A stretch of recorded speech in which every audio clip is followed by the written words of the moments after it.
حضرت پیر میرے علی شاہ صاحب کو بندہ گیا، وہ آخر لگا جناب کہ میری اولاد بڑی نافرمان ہے تے بچے میں نے جڑے نافرمان آپ فرمایا دعا کرو اللہ تعالیٰ انہیں ہدایت دے۔ خیر وہ پیچھے ہی پہ گئے، وہ پترا نے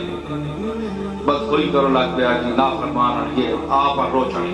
ترائے والی جس لئے اس آکھیا نا تے ہنج آپ پیر میرے علی شاہ صاحب فرمایا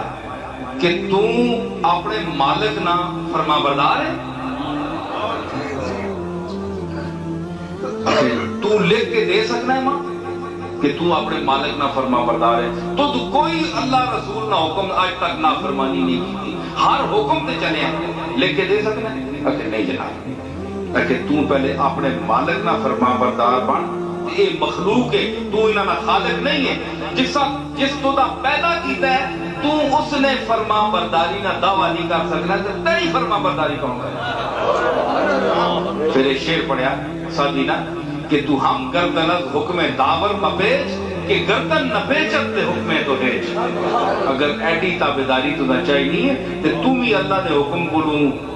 اپنا سر نہ پھیر کہ کائنات جو کوئی چیز جڑی تینے حکم تو سر نہیں پھیر سکے۔